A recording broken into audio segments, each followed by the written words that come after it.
decision, he took that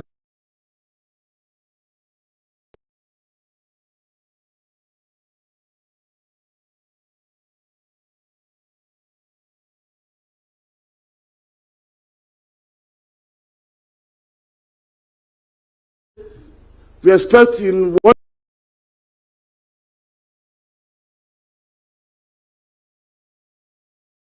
1.5 months' time to do the same in Dogokundu. And we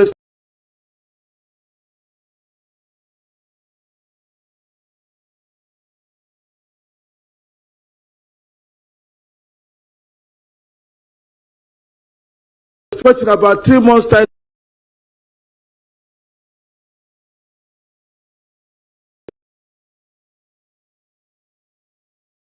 at the countries we are starting off with.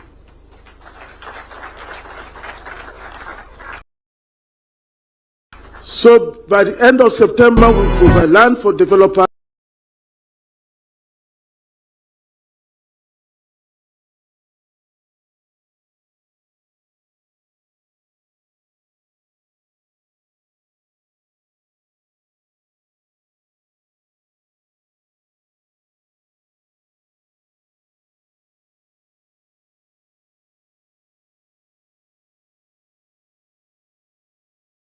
So we can develop housing to accommodate these 30,000.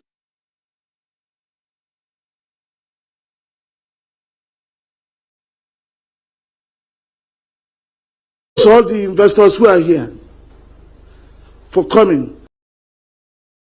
And talking about investors,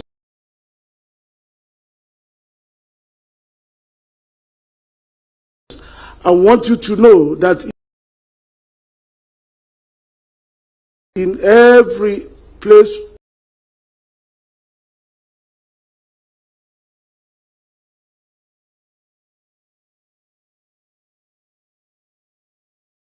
we have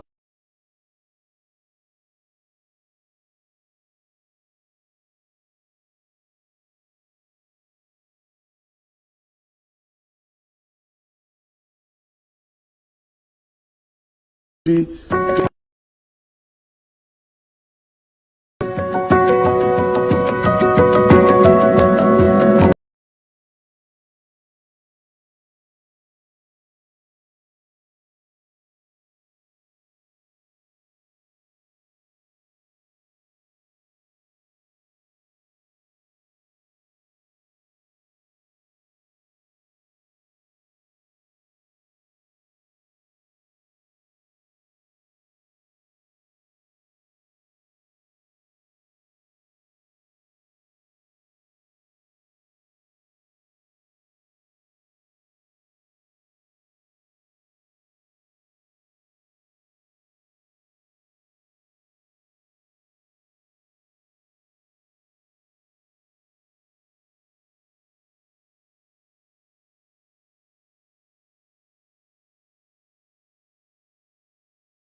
Kenya from being a destination for imports, how do we flip it from being an exporter of raw materials and instead process, add value, create value out of the very products that in their raw form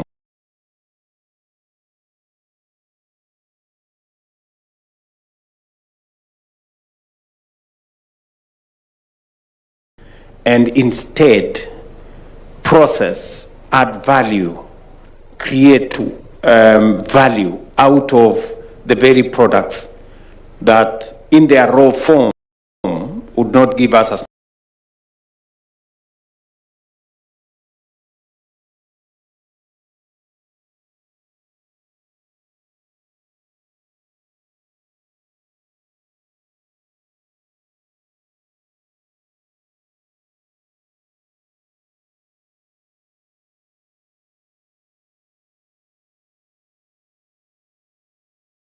one, so that we can process, we can add value to our textiles, our leather, and many of the other products that even our tea, for example, we still export 95% of our tea in sacks, you know?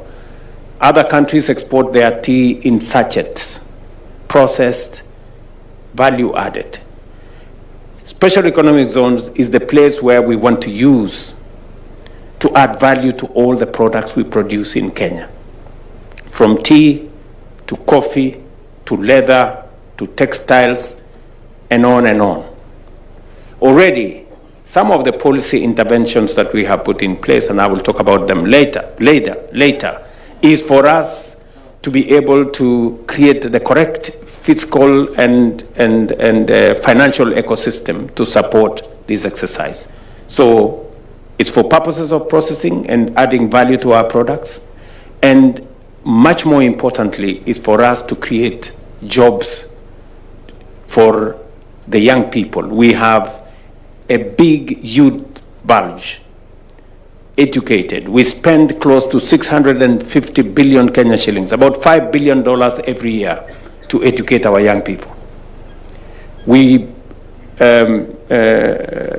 push into the job market 1 million young people every year. And as we train them, as we spend money in teaching, training, and educating our young people, we must equally think about the pipeline. When they come out of school, out of college, out of university, what do they do? So special economic zones speaks to the answer of creating jobs, creating value, and making sure that we become an export of finished products and not raw materials. So it is, special economic zones is at the heart of the bottom-up economic transformation agenda, where we are looking at the millions of young people who do not have jobs at the bottom of the pyramid, the many farmers who get stranded with their cotton, with their tea, with their coffee, where they have to sell with prices that do not add value to what they are doing. That is our overall agenda. Wonderful. Thank you very much, Mr. President.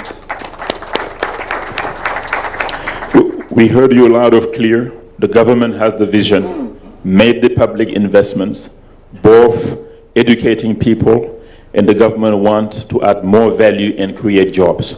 Now, let me ask you to President Orama the following question. You heard Mr. President, and the government is committed, is doing investment. What Afreximbank can do, not only for Kenya, but also for the industries that will be positioning themselves into these special economic zones. We know that Afrexim has been at the far front of Africa's industrialization and trade. In particular, personally, over the last 10 years, you've moved mountains and disbursed tens of billions of dollars to support the continent. What can we do to support further Kenya, but also the industries coming into the zones? Thank you. No, thank you very much, Amadou. The strategy we established when I became president had 4 key pillars. 3 are important here. One of them is industrialization and export development. The other key one is intra-African trade and AfCFTA promotion, all linked. When we set up this strategy, before we did that, we studied the industrial landscape, what ought to be done for us to be able to make any impact. We found that a key issue for industries in Africa is infrastructure that will make sure they produce competitively. So we knew that the answer to that is what others had done, especially China and others, is to build industrial zones, special economic zones, because that would be the fastest way of dealing with the infrastructure problem and then set the pace for expanding the good infrastructure to the rest of the economy.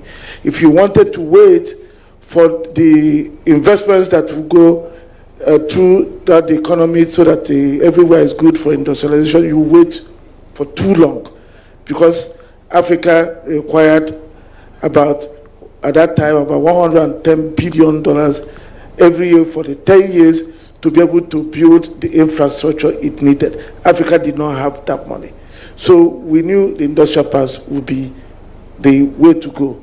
But we also knew that to attract anybody to the industrial parks, we needed to have a comprehensive solution. It's not just building the infrastructure, but also making sure that you provide all the facilities and assistance that will make somebody coming there to focus on producing. Because what we normally see on the continent is that people come there, they have so many other things to contend with, which are not related to their main core business. But we also recognize that to do industrial parks, after doing the survey, we needed somebody who knew how to do those things. Luckily, since 2010, we had been working with Arise, providing loans, and we saw what they had done successfully in Gabon, and also starting then to do in Benin. So we decided that the best thing was to do a partnership. But beyond that partnership, we had to provide other solutions. And those other solutions meant we had to make sure that anybody coming to those industrial parks had to have the money to complement the equity they provide. We had to also be able to have an equity fund that is not scared of Africa, that would go along with them, because we know that if you're telling somebody from China, from Kazakhstan to go to Africa to invest money, we have to first put our leg in the water. And that's what our fund was intended to do, to show them that we will not bring you where we will not go to. We also knew that trade finance was critical. That's our bread and butter. So we had to make it available, but make it in a specialized way. We then also knew that payment services, insurance services, and all those things were necessary, including a very important thing we always neglect: testing and inspection centers. And I forgot to mention it, Mr. President, we are going to build a testing and inspection center here to enable goods produced here to be tested and not to be sent to other continents where they are tested, so that producers spend 2 weeks waiting for results before they can export. We'll put an end to that. We're already doing that in other parts of Africa. So we need all of this, so that's this comprehensive solution we provide. And as I had discussed with the President, Afreximbank office will come here to support these activities. We commit every year for the industrial park development about $3 billion every year in our plan. So, and then the other things, we do them in line with the specific objectives for the year. Thank you very much. Thank you very much, Professor Orama, for this insight. We'll come back to the other instruments that Afrexim can provide, in particular in gathering financing from other actors. I'll move to Professor Carlos Lopez, who also does not need any introduction. Professor Lopez, you've seen many successful industrial parks around the world, whether it's in Asia, Latin America, but you've seen also the failures. What do you think we should do to make sure that our industrial parks generate jobs and really enable us to create value? Thank you. Thank you, Amadou. You know, I have known Gagan since the time he was thinking about how to accelerate industrialization. And I was then leading the Economic Commission for Africa and putting a lot of effort on the conceptual reasons why Africa needed to accelerate industrialization. So let me use that question to talk about the why, the what, and the how. The why is because Africa has 35 countries in the category of highly commodity exporters dependency. That is the highest in the world, and it's basically a reproduction of the colonial model, where we will export commodities without transformation. So that reality hits us because after 6 decades of development efforts, it's very difficult to justify that we are still there. And one of the reasons is because our macroeconomic system, our policy environment is geared towards meeting external obligations, not real transformation. So we are always, trying to find money to pay sovereign debt and so on. In fact, our debt to GDP ratio in general in Africa is about 60%, half of OECD countries. But the reason it's so difficult is because sources of revenue are extremely limited. To start with, we don't control the prices of our commodities.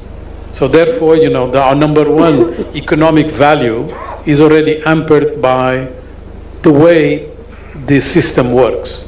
So the only way we can get out of it is to industrialize. So that's the what. But the what needs a bit of definition.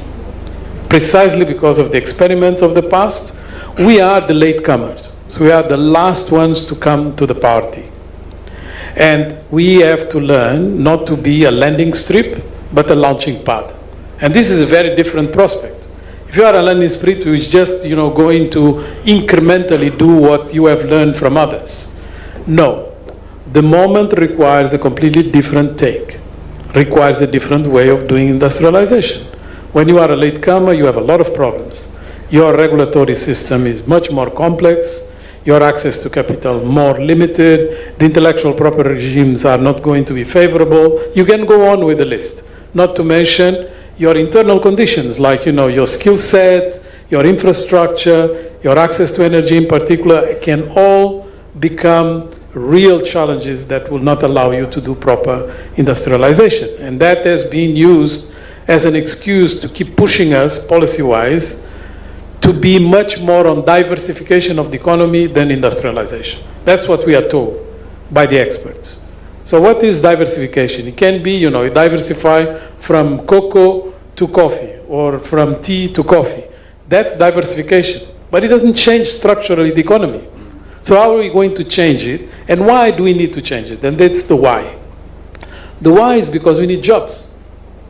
We need jobs. Now, creating jobs in the industrial sector nowadays is not an easy task.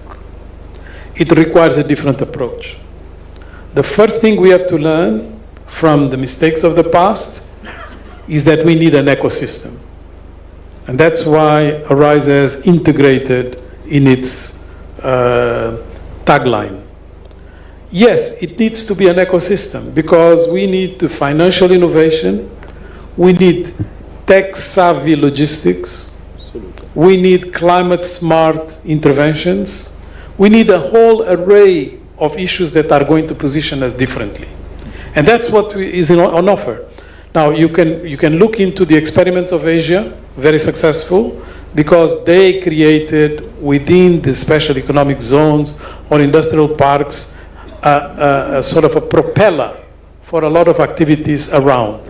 Where you can look into Latin America, where most of the experiments were about just, incrementalism, not integrating with the value chain around the country, and therefore becoming a bit what in Mexico they call the maquiladoras, which is basically, you put the last touch, but you don't transform structurally.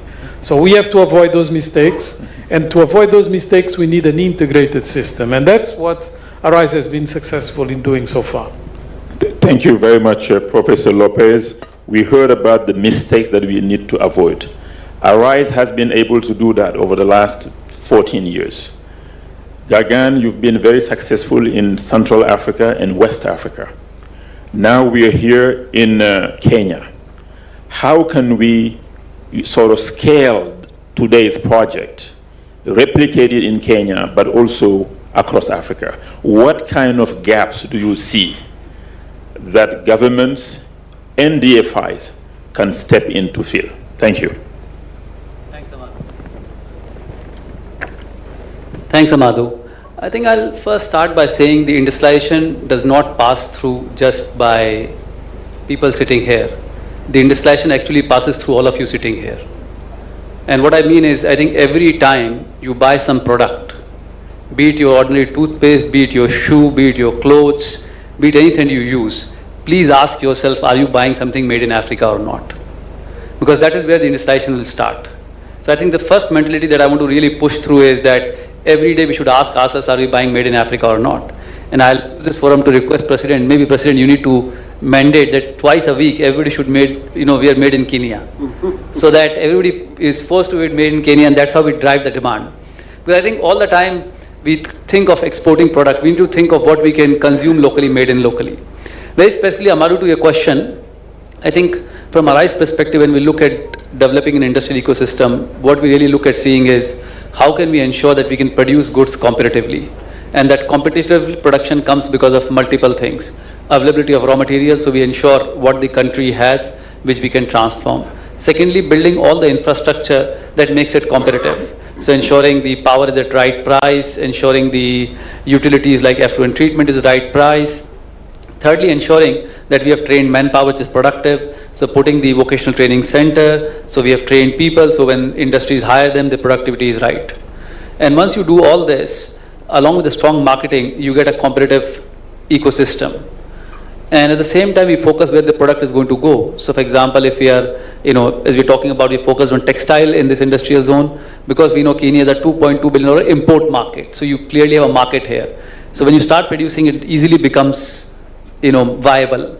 Similarly, if you think of the Boda Boda industry, 1.2 plus million Boda Bodas officially. I mean, all of them are imported today. And to put in perspective, 1.2 million Boda Bodas represent roughly about $2.4 billion of, product. Why we need to import that? If you think of fuel, and one of the investors are here, we import the fuel, but we have all the manpower we have. We can produce cassava or we can produce other feedstock, convert into bioethanol. And what the state needs to do, it has a 10% bioethanol policy or a biofuel policy. So suddenly you have decreased your FX bill, you have produced something which is locally given jobs. So Amadou, to summarize, we really think of industry, what is required for it to be competitive, bring all those elements along with the policy and the government framework, along with the financing to make it work. Thank you very much, Gagan. Again, congratulations for this brilliant success. Mr. President, I'll come back to you on a particular question related to the stability of the investment environment, not only in Kenya, but is applicable to many parts of the world as well. When you're investing in this SEZ, you have particular policies, you commit capital. What sort of guarantees or commitments, Mr. President, you can give to investors that the policies will not change with every finance bill? We know our countries are under pressure to generate revenue, Some countries will change the policy to generate more revenue from the companies investing. What can you do, Mr. President, to give us more comfort to come to Kenya and stay for a long time? Thank you very much. I think before I answer your question, it's good for me to put in context where the special economic zone ecosystem is in our overall, scheme of things. The single most pressing matter in this continent and in Kenya is how to create jobs. And it has been at the center of the drive we have in our bottom-up economic transformation agenda. From housing, which today has created close to 320,000 jobs, to the digital jobs ecosystem that we are working on, spreading the fiber optic network around Kenya, making sure that we have G2 centers, which are ICT hubs. So far in that space, including our BPO ecosystem in Kenya, we have close to 180,000 jobs created over the last 3 years. On to what we call labor mobility, structured labor mobility using bilateral labor agreements, making sure that we know if Kenyans are going to work abroad, where are they working, what kind of salaries are they earning, what kind of work environment are they working in, and if they are in trouble, how do we get back home? And then, of course, it comes down to our special economic zones program. The reason why initially we put our own money, apart from assigning and delineating areas for special economic zones, we put in the first 3 billion shillings to do the very basic infrastructure, which has been done. I think most of it is on its final stages. Then, earlier in my term, I decided that the government of Kenya was going to increase its shareholding in Afreximbank. And it was deliberate, because we needed an institution with a financial muscle that we can leverage on to be able to invest in this space. And I must congratulate Afreximbank with their partners, Arise, that they have come through for Kenya. We invested $50 million. They gave us a $3 billion facility to be able to run our program. That's a great investment. And you can see it in action. When we came for this meeting last year with the governor of this county, Governor Mungaro, when we came here with Moria there, and we said we are going to move things in this direction, many people did not believe us. They thought it was the usual talk. Today, we have come here, already Arise, have put machines on the ground. We've launched the first phase. You've had Orama announce here that they have already made available $500 million, which is 65 billion shillings, to put the infrastructure here in Vipingo Special Economic Zone, infrastructure in Dongo Kundu, and infrastructure in Naivasha. All that space is going to create new opportunities. It's going to create new opportunities for jobs, for adding value to our products, and for making Kenya a net exporter of finished products, and we begin to reduce our imports. And that is the trajectory we are looking at. You have asked me a specific question. What is it that we are doing as government to make sure that we are predictable? That it is not going to be a game of guesswork by the investors who are here. And I want to tell the investors here, who are here, we made a deliberate decision. The reason why we are setting up special economic zones is because we have legislation that protects investors that come into these special economic zones.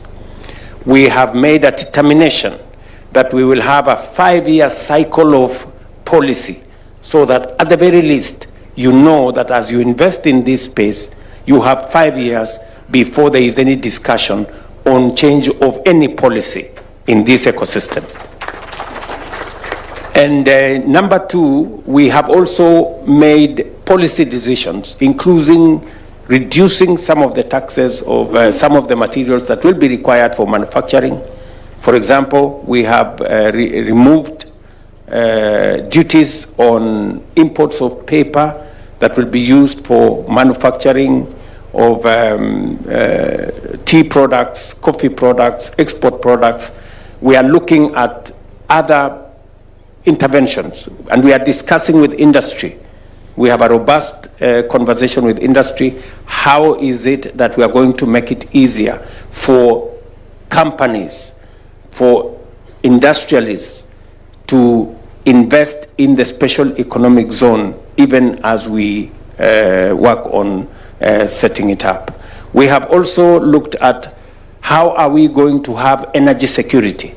We are having a conversation as Kenyans that the 2,300 megawatts is not anything we can even tell anybody. We are having a robust conversation now how we are going to have 10,000 megawatts at the very least, so that our investors in our special economic zones and in other parts of our economy know that there is energy security and predictability. We are looking at deploying infrastructure. As Arise is putting up infrastructure in Vipingo Special Economic Zone, the government of Kenya is dualing the road from Mombasa coming this way. As you can see, there is already a lot of work in that direction so that we can provide easier mobility in that space. We're looking at how to extend the railway to Uganda. We're looking at how to do more roads, provide more in terms of water, make sure that other utilities are readily available. We are also reorganizing Kenya Power to make sure that it becomes much more efficient. We've brought in private sector into that space. And we are now having a conversation as Kenyans how, as industrialists come into Kenya, we can de-risk some of their investments. Like, for example, Gagan is asking us that as he puts this huge facility here that is going to employ 30,000 Kenyans, he wants Kenyan investors, Kenyan private sector people, Kenya government to be part of that investment. And I have undertaken to him that the government of Kenya, with our agencies, and we are going to encourage some of our companies, some of our pensions with patient money to be able to invest, so that together Gagan and all the other industrialists who are coming here will know that we are not telling them to go where we don't want to go ourselves. We want to make sure that, as Orama said, they are helping us as a continent to inform the rest of the world that Afrexim is willing to put in their money. So those industrialists coming from outside Africa should invest. We are saying here in Kenya, we are putting our own money into the industrial opportunities we have, so that even as others put in their money, they can see our skin in the game. And therefore, then they can have the confidence that the government of Kenya and the people of Kenya and the private sector in Kenya is also part of this, this program. So, to answer your question directly, is that we have a predictable policy space backed by the law. Number two, we are ourselves investing in that space so that we are not leaving our investors alone, and we will then be as concerned as they are if there are any policy changes to be made, because in that process, if it is going to affect them, then it is going to affect us. And therefore, we will be a lot more careful in how that space changes. And finally, is to tell the investors that are here, and I know many others that are listening to us elsewhere, that this is a space that you can be sure of. We are not in this for the short term. We are not in this out of a product of guesswork. We are on this as a plan. And with partners like Afreximbank and good friends like Arise, I think we have partners that have a proven track record, and therefore you should have confidence that we are going forward together. Thank you so much, Mr. President. You provided me with the transition to ask a question to Professor Orama. What is Afreximbank's skin in the game as well from an equity perspective, mobilizing equity? The government has skin in the game from infrastructure, policy stability, but investments and convincing other Kenyan institutions to also invest. How can Afreximbank push to that direction, but also organize, you know, Africa's pension funds and sovereign wealth funds? We have $4.5 trillion from pension funds, but also from wealthy individuals on the continent. Thank you. No, thank you very much. So you are right. We have so much money in Africa, but we don't use them to help ourselves. If you look at the reserves, on the average 300 to 500 billion dollars in reserves. Where are they? They are all outside. In the banks that when you now go to borrow from them, they say you have high country risk. They cannot lend that your money back to you. The same thing with pension funds. We have rules that restrict how we use the money. So unlike other parts of the world, where pension funds are sources of patient capital, ours do not serve us as such. So what we've done in Afreximbank is to create the Fund for Export Development in Africa, FEDA, which is the vehicle we've used to invest in Arise Integrated Industrial Platform.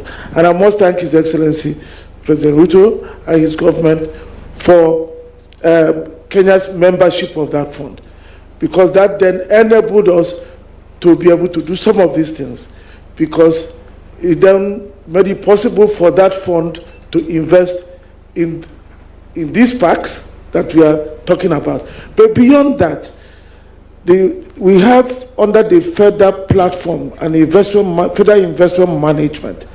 The work of that FEDA investment management is to work with FEDA Capital and other FEDA platform to create funds. And one of the things we are about to launch is an industrialization fund. That industrialization fund will support investors that are in these industrial parks. We will be available and able to work with His Excellency President Ruto for the investments that Kenyans want to make in the textile plant and all the companies, so that we put that under a fund, a fund arrangement where Afreximbank will also put its own money through FEDA. That way, we're able to raise significant amount of money to bring here. And also, something we have done to make the projects successful is what we are doing to bring access to market to those who are investing. People produce to sell. They don't produce to consume what they produce. And there is a fantastic opportunity through the Africa Continental Free Trade Agreement.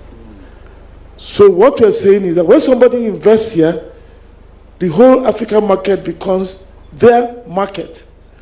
But I do not expect them to understand the market. So we do not think so that they will understand it immediately. So that is why we have also launched a trading company called the Africa Trade and Distribution Company. That trading company is owned by Afreximbank, the AFCFTA Secretariat, Arise, and Equitaine. And what it does is helping to trade some of the products produced in the industrial parks. So when you produce here, your goods can go to Nigeria, go to Senegal, go to Egypt, because that trading company is able to take them. Thank you. Thank you very much.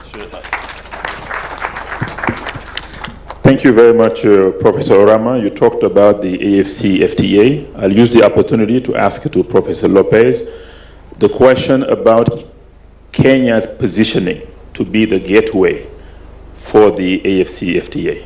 What's your opinion on that? Thank you. Thank you. As someone that has been involved in the technical work for the establishment of the CFTA, and now a member of its advisory council, which, by the way, is meeting today in Cairo, but I gave preference to be with you, Mr. President. There are 5 dimensions of regional integration, and if we just look into trade without the other 4, it's not going to work. So we give a lot of importance to the trade dimension, which is absolutely correct, but without the other 4, it's not going to work. The other 4 are, we need macroeconomic integration, not to the extreme of having one single policy, but you need policy convergence. If you don't have policy convergence, you are going to have problems of foreign exchange, you are going to have problems of interoperability of the banks and all that. Some of the issues that, by the way, Afreximbank has tried to address, like the Pan-African payment system. The second that is also important is the productive integration, which is how you go cross-border to make sure that there is value chains that are going to operate in the real market, continental market. So for that, Kenya needs to be one of the propellers of this cross-border integration. And it's doing it in different ways already. So it can really boost its role in the CFTA precisely because it's already in that trajectory. And you can see it in different ways, on the digital, on the logistics, and different ways. Then you need a third element that is quite important as well, which is infrastructure integration. It's mostly logistics. Without the logistics, it's going to be very hard. And here, Arise has understood that for the success of this very large number of industrial parks, 13 countries, logistics becomes central. And without these logistics, we are not going far. And then the fourth one, and here really we have to salute Kenya again, is the free circulation of people. Because if you don't circulate within the continent, it's going to be very hard to do business. So by taking the decision, very courageous decision, to drop the visa requirements for Africans, we have one more element that Kenya is leading. So if you take the 5, in each one of them, Kenya has already put seeds, but it needs to use it much more. And that brings me to my second and last point. You know, for us to be successful in structural transformation, we need 3 ingredients. The first ingredient is ambition. Ambition is defined by making sure that you understand the mega trends, and there are 3 that are particularly important: demographics, the president said it, climate, and technology. If you don't understand them, you will not realize that things are moving extremely fast. And only when you get the real sense of this speed, you then position your strategy to be able to beat the ambition that makes sense. Once you have done that, you need the second ingredient. There will be a lot of things under the sun, but you need focus. And this focus is very difficult because the focus is going to demonstrate the windows of opportunity are very limited and very narrow. So it has to be very calibrated. This is where you decide, for instance, that your value chains are going to be in competition with the world. And therefore, what is it that you are going to put that is differentiating to create the value that you are after? So that's focus, a lot of focus. And once you have done focus, you need the third ingredient, which is alignment. Because, you know, you can decide these are the 3 or 4 areas we are going to invest on. These are the ones that we are going to prioritize. But then it's a complete disarray between Ministry X, Ministry Y, different agencies, each one going its own way, bureaucracy, red tape. Things are not going to move.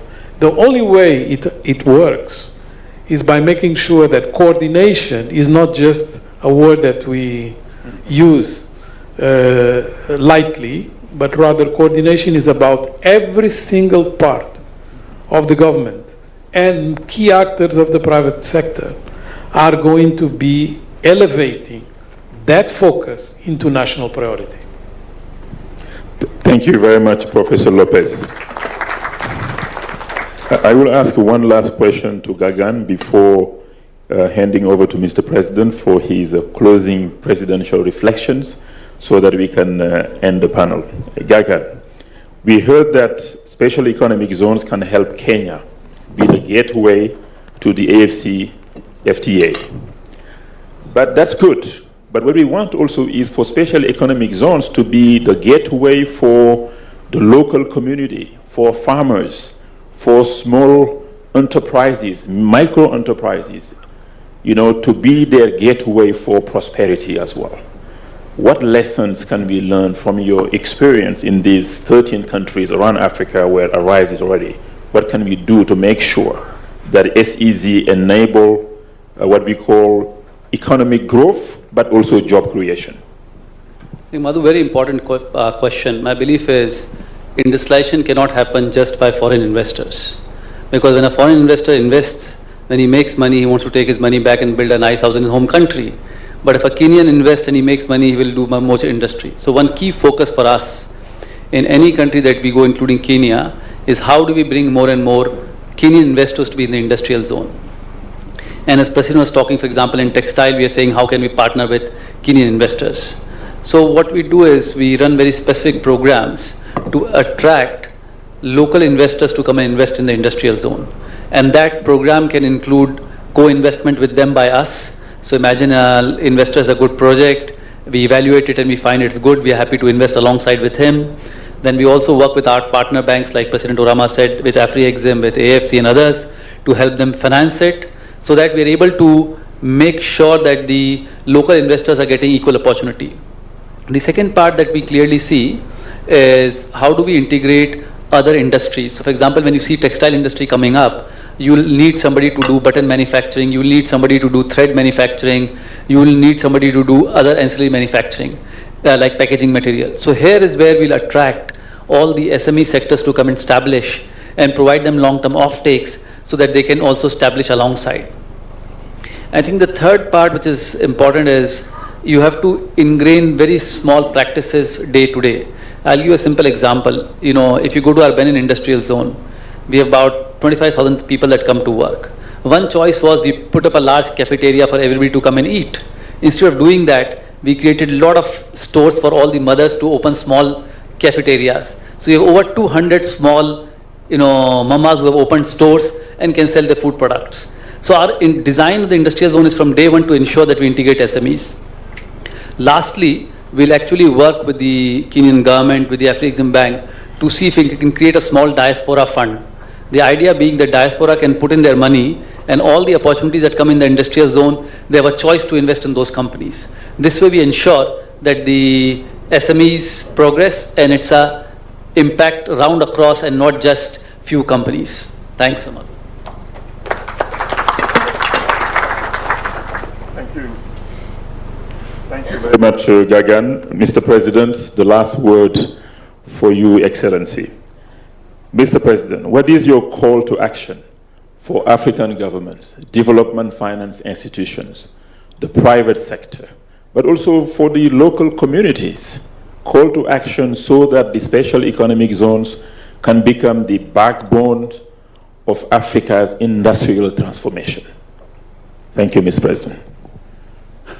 Thank you very much, my good friend, Mr. Holt. I mean, listening to these good people here, I wish I had them every day to speak to the people of Kenya.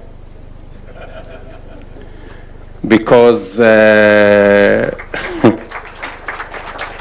because what they're saying is music to my ears. It's what I keep, saying. Look at what Professor Orama has said about how do we mobilize domestic resources. Why is Afreximbank, a local bank? Local in the sense that it is African. It understands us better. They ask us less questions because they understand us.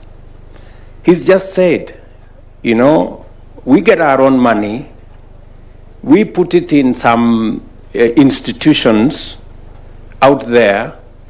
When you want to borrow that money from them, they tell you you are a risky borrower. This is your money. It is okay for them to keep it, but it's not okay for them to lend it to you. That tells you we must have some local solutions. And it is, Professor, what I have been pushing in our country. We've had not a very good culture of savings. Our National Social Security Fund is among the smallest in our region. Now we have changed that. We are growing our pool of patient money, our pool of savings, our pool of money in our pension funds. Just in one pension fund, the National Social Security Fund, we have doubled in the last 2 years the money in that fund.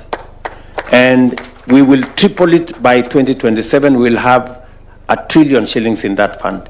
That is how we are going to create a pool of money which we can use for our own investment. Because I am told by economists, because I'm a scientist myself, that investment is a function of savings. If you have not saved nothing, you have nothing to invest. So we must start by savings. And I want to congratulate the people of Kenya. They have finally agreed that savings is a way for us to go. And it was what Professor Orama here was telling us, that we must build our own capacity to invest. And our own capacity to invest is built around how much savings we can put together.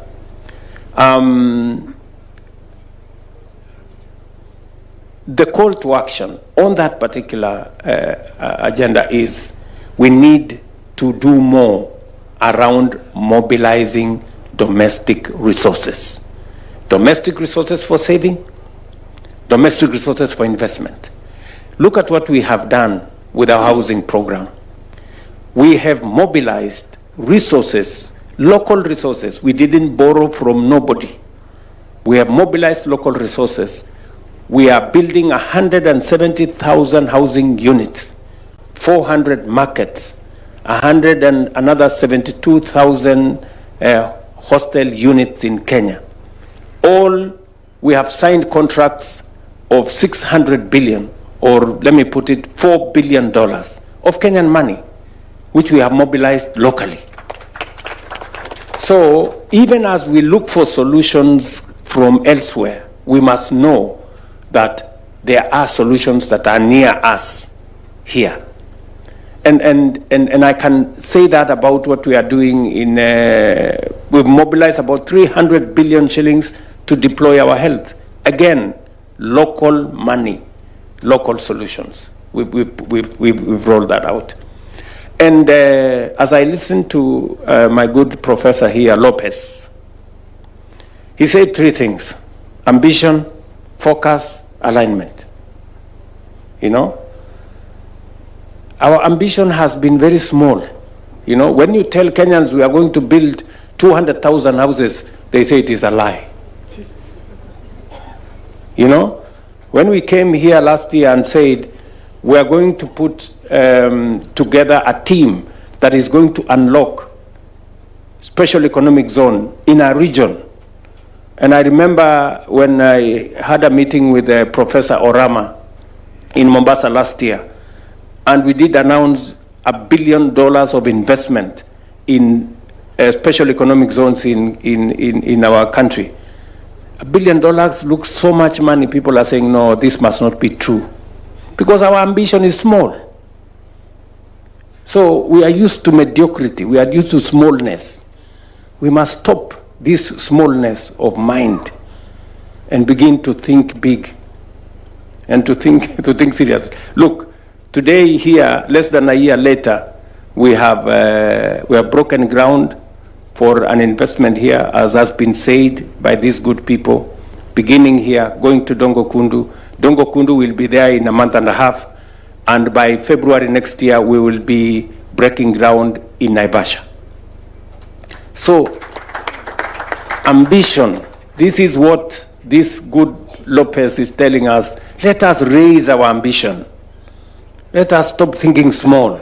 Let us stop thinking, oh, this is not possible, and this is not possible. We've had this for a long time. These are the usual stories. It is not the usual stories. And let's keep focus. You know, why are we, for example, why are we focused on textiles? Because we have identified some value chains, about 8 value chains in Kenya. We have, under the bottom-up economic transformation agenda, we are focusing on 8 value chains. One of them is textiles. Textiles because we have a competitive advantage. We have a good human capital and we can grow our own cotton. We've just handed over Rivertex. We signed the contract. We will shortly be handing over Rivertex to Arise. And they are bringing into that equation, you know, seedlings, working with farmers, so that we can grow our own cotton. So that even the factory we will be building here in Vipingo will use cotton from Kenya. That is the direction we want to take this. We are focusing on e-mobility. Why? Because therein lies value. We already have, just to mention one sector, 1.5 million almost border people in Kenya. Arise is beginning the production of e-bikes in Kenya right here in this region. Again, so that we can replace those borders which are using fuel with the ones that are using electricity. When I said that we will have motorbikes that will use electricity, you will not need to buy fuel. Many people say, oh no, how is that possible? You know, today we have motorbikes in Kenya that are using electricity. I was very happy last week to see one member of parliament, the member of parliament for Mwala, having gotten his own border people to buy 200 e-motorbikes for his constituency. That is the kind of thinking that we want to push into this space. We are focusing on leather. Why?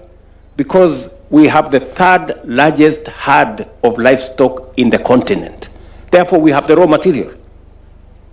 We can easily drive that space because we have the raw material, we have what it takes, and with investments like the ones that we are discussing here, we can drive it. Why are we focusing on digital jobs, BPO?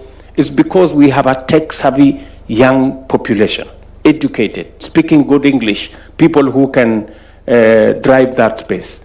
Again, that is why we are thinking, we are focusing on the BPO space, digital jobs. I'm just speaking to focus, you know, focus. So, so this is really when I'm listening to these good professionals, they're really speaking the language that I would all of us want to understand, that this is where we must be going.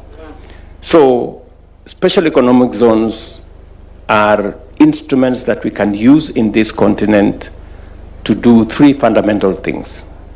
Number one, we are a continent where many of our young people, they die in rickety, boats trying to find jobs all over the place. We can create those jobs here in our continent. Number two, we have huge reserves of energy. I just came from Ethiopia last week. One dam producing 5,400 megawatts. We have many of those that we can replicate in Kenya. That energy pool, clean energy, we can not only profile ourselves as a place where there is abundant energy, but also renewable energy. And we can use it to decarbonize other industries anywhere in the world. We can proudly tell other industries wherever it is. And that is what I am telling the investors I met this morning.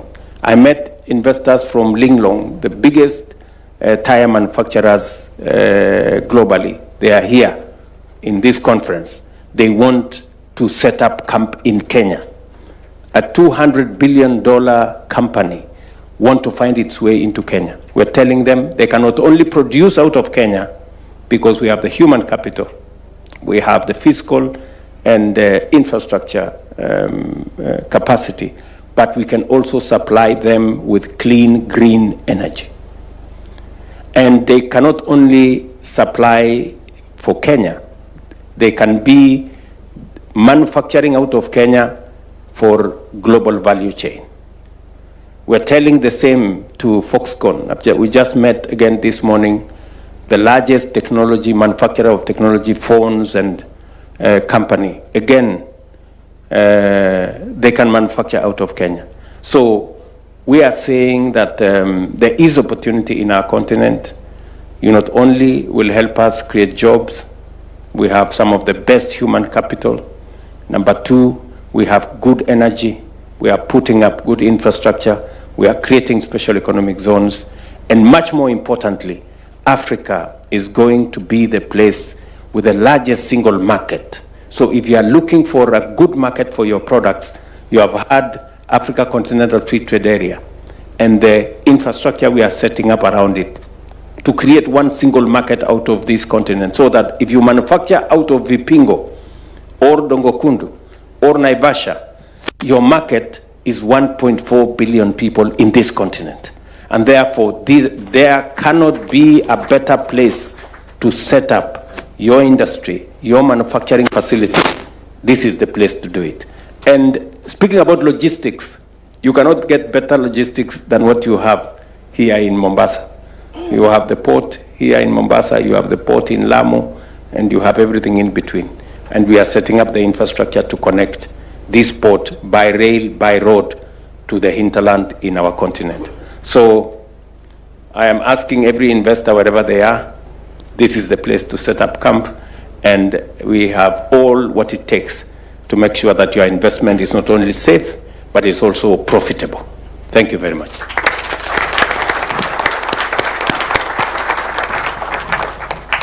Thank you very much, Mr. President, dear panelists as well. Thank you for this brilliant panel, exciting panel. Please, let's put our hands together for a round of applause. Thank you.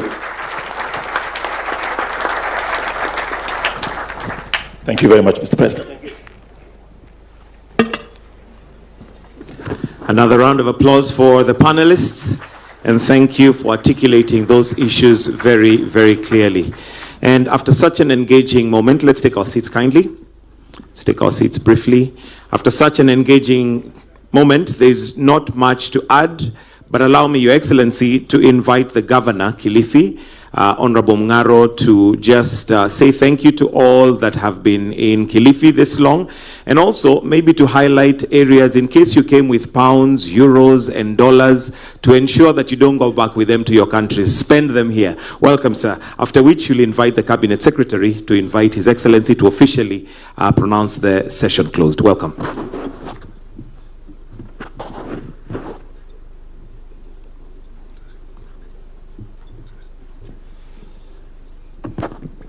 Thank you.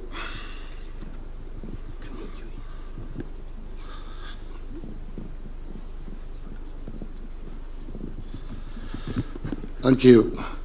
Good afternoon, everybody.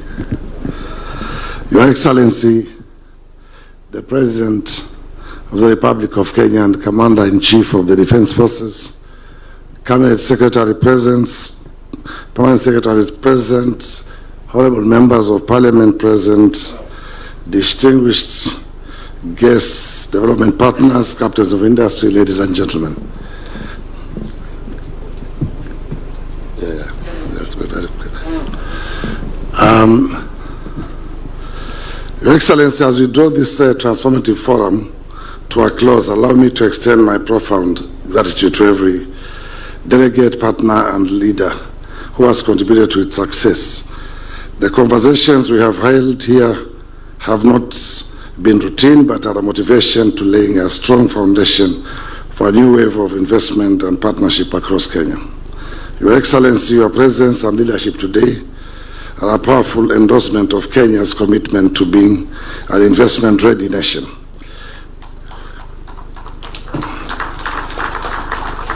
You have sent a clear, resounding message to investors, both local and international, that Kenya is open, Kenya is prepared, and Kenya is determined to transform opportunities into lasting impact.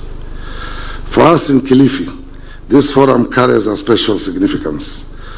Not long ago, we convened our own International Investment Conference, and today, as we witness the launch of the Vipingo Special Economic Zone, we see the alignment between county ambition and national vision.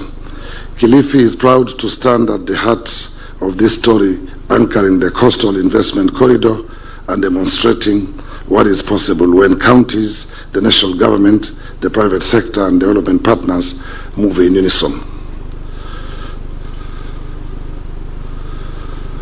But let us be clear, this is not the end. The true work begins once these doors close. The MOU signed, the commitments pledged, and the relationships forged here must be translated into tangible projects, sustainable jobs, and shared prosperity for our people. As counties, we are ready to work hand in hand with investors, and in Kilifi, we have built systems to ensure that partnerships are nurtured, fast-tracked, and supported from conception to completion. Distinguished guests, this forum has reaffirmed an essential truth that Kenya does not lack ambition, nor does it lack opportunities. What we need is precisely what we have witnessed here, mainly collaboration, clarity, and commitment. If we sustain this momentum, we will not only accelerate our nation's growth, but also redefine Africa's role in the global investment landscape. Your Excellency, ladies and gentlemen, as we close, let us carry forward the spirit of this forum. Let us live not just inspired, but committed to act, to invest, and to build. Together, we can make Kenya the continent's premier destination for investment, and Kilifi stands ready to play its part. Thank you very much. Your Excellency, let me take also this opportunity to, I know we are constrained of time, I want to ask the political leaders that will have an opportunity after here, as the day with the President for us is long, we'll speak somewhere else. But allow me, Your Excellency, for me to acknowledge all the leaders who are present. I'll start with my colleague from Mombasa, Governor Abdul Somad Nasir. We'll have an opportunity later, Governor. You know where we are going is where we belong most, all of us here. So we'll have an opportunity to speak there. Gertrude Mbeyu, the County Member of Parliament for Kilifi, the Honorable Katana Paul, the Member of Parliament for Kaloleni, the Honorable Amina Munyazi, the Member for Malindi, the Honorable Kenga Mupe, the MP for Rabai, the MP, the Honorable Owen Baya, who is also the Deputy Part Leader of the majority in the National Assembly and the MP for Kilifi North, the Honorable Mishi Mboko, And all the members from Kilifi County, can you just raise your hands, a team from Kilifi County. Asanteni sana and karibuni sana Kilifi. And before you leave, please, you take your time, spend some, like the person who invited me here earlier said, we have a lot to do. And maybe you'll get a new idea for a new investment. So just hang around for a few days and spend a bit of money and enjoy the Kilifi hospitality. Let me take this opportunity, Your Excellency, to now invite the Minister for Industrialization, the Honorable Lee Kinyanjui, to speak and invite you. Thank you very much.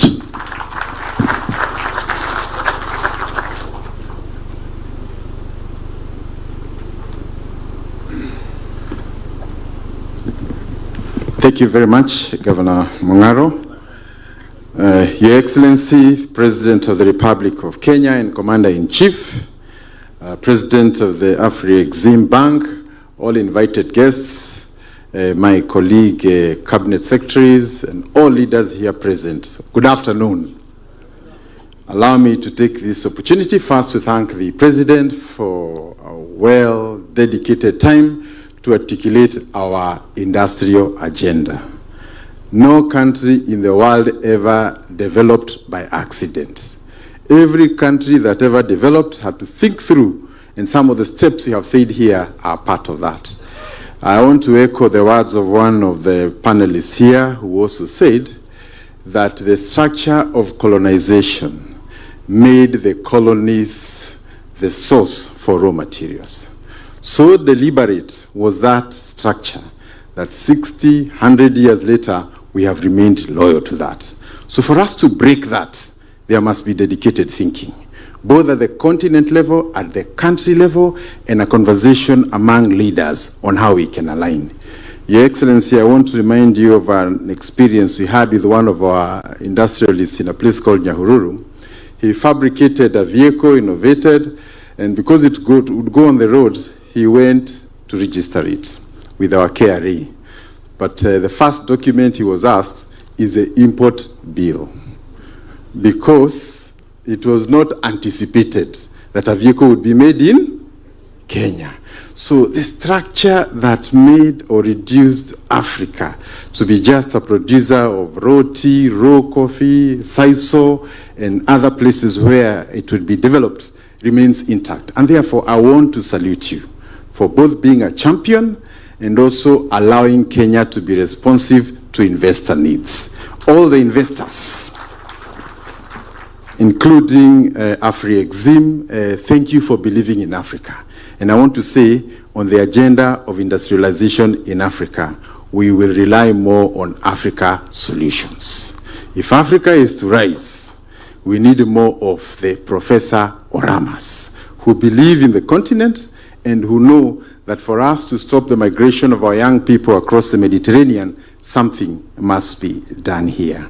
Lastly, I want to congratulate our governors, Mung'aro and Mombasa Sheriff, for being responsive to the investors we have sent here, including yourself, processing all the necessary documentation, compliance, and all that is required for the investors to be here. And I want to echo those who have spoken before me that now more than any other time, it is time for industry. It's time for us to work with the industry, the people, investors, the financial players, so that we can be able to move forward. With those few comments, I want to end it there and once again to salute everybody. And I think going by what the President has already said here, we have agreed there is nothing more to add. May God bless you all.